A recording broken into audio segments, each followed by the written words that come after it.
vários anos depois, quando Dom João III estava no poder, ele casou a sua irmã Dona Isabel com Carlos V, Sacro Imperador Romano Germânico e Rei da Espanha. E também ele próprio casou-se com Dona Catarina de Astúria, irmã de Carlos V.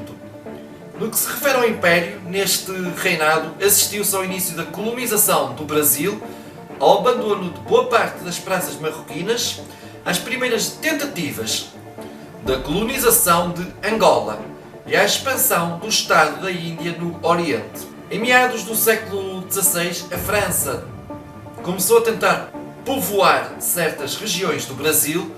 Portugal, que considerava a região território português, não podia permitir um Brasil francês, seria uma grave ameaça para a navegação portuguesa no Atlântico. Assim sendo, no ano de 1545, Dom João III criou o Governo Geral do Brasil, tendo nomeado Tomé de Sousa para primeiro-ministro. Sob um só governador, o Brasil foi capaz de expulsar os franceses. Não tardaria a tornar-se a região mais importante do Império Português em termos económicos. No final do reinado, Dom João III enfrentou dificuldades sucessórias. Ao longo da vida, o rei viu morrerem os seus 10 filhos e 9 de 11 irmãos. No ano de 1578, Dom Sebastião comandou pessoalmente um exército numa expedição ao norte de África. Marrocos encontrava-se a meio de uma guerra civil e um dos lados pediu auxílio ao rei português, em troca da entrega de algumas praças. A expedição portuguesa acabou por ser derrotada na Batalha de Alcácer Quibir em 1578. E Dom Sebastião desapareceu, sendo dado como presumivelmente morto. O desaparecimento de Dom Sebastião, sem deixar descendência, levou ao trono o seu familiar vivo mais próximo, o cardeal infante Dom Henrique, seu tio-avô. Dom Henrique convocou as cortes em 1579 e 1580 para decidir quem lhe sucederia no trono. Por não ter um herdeiro direto, o cardeal rei procurava no direito a solução para a crise. Os pretendentes mais importantes ao trono eram Dom Filipe II, que na altura era rei da Espanha e neto de Dom Manuel. Teve então o começo da era filipina. Teve então 3 reis espanhóis. O rei Filipe I de Portugal era o Filipe II da Espanha, que governou entre 1580 e 1598. O rei Filipe II de Portugal, que era o Filipe III da Espanha, governou entre 1598 e 1621. O rei Filipe III de Portugal, que era o Filipe IV da Espanha, reinou entre 1621 e 1640. No ano de 1750, Dom José I subiu ao trono. Foi no seu reinado que o Marquês de Pombal fez a sua ascensão entre 1750 e 1755.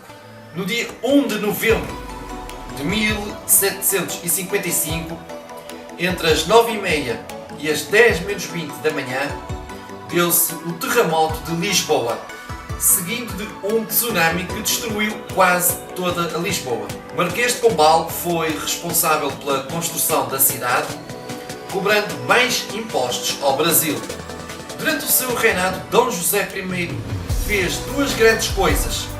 Uma delas foi ele ter sido o primeiro rei no mundo a classificar uma região vinheteira como uma região demarcada como região vinícola, que foi o Alto Douro, e no dia 3 de março de 1770, através de uma carta, elevou a vila de Arrifana de Sousa a cidade, mudando o nome para Penafiel. Em 1770, o Papa Clemente XIV decretou sede da Diocese de Penafiel, mas teve uma duração bastante curta. Portugal, nos primeiros anos do século XIX, estava demasiadamente enraizado no antigo regime, fugindo aos ventos revolucionários que sopravam em França, fruto da ação política da Intendência Geral da Polícia ou da Real Mesa Censória, numa Europa em que Napoleão Bonaparte procurava dominar militar e economicamente, Dom João VI não aderiu ao bloqueio continental em 1807, mantendo as relações de amizade com os britânicos. Antes da chegada das tropas comandada pelo general Junot, em novembro de 1807, Dom João VI e a família real fugiram para o Brasil, para que não fossem capturados e Portugal perdesse a independência enquanto Estado. O Rio de Janeiro passou a ser a sede de governo e no ano seguinte os portos brasileiros foram abertos ao comércio estrangeiro, perdendo a exclusividade com os negociantes portugueses. Com o auxílio britânico, em particular do Marshal Beresford e do General Wellington, que ficaram no comando das tropas portuguesas, foi possível vencer os franceses liderados por Junot nas batalhas de Roliça e do Vimeiro. No ano de 1811, nasceu em Godinho a Dona Antónia Adelaide Ferreira, mais conhecida como Ferreirinha. Foi uma empresária que criou a famosa marca de um dos vinhos do Porto, o vinho Ferreira.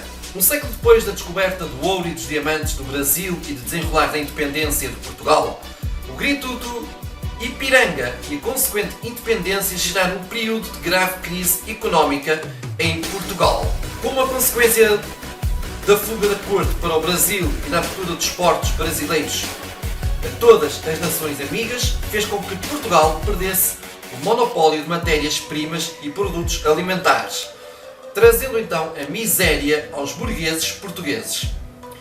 Com a independência do Brasil em 1822 e os 30 anos de lutas liberais, Portugal acabou por perder o comboio dos efeitos iniciais da Revolução Industrial. No ano de 1852 foi criado o Ministério das Obras Públicas, Comércio e Indústria, chefiado pelo António Fontes Pereira de Melo, e com ele começaram grandes obras, tanto rodoviárias como ferroviárias, para quebrar o isolamento das regiões mais interiores.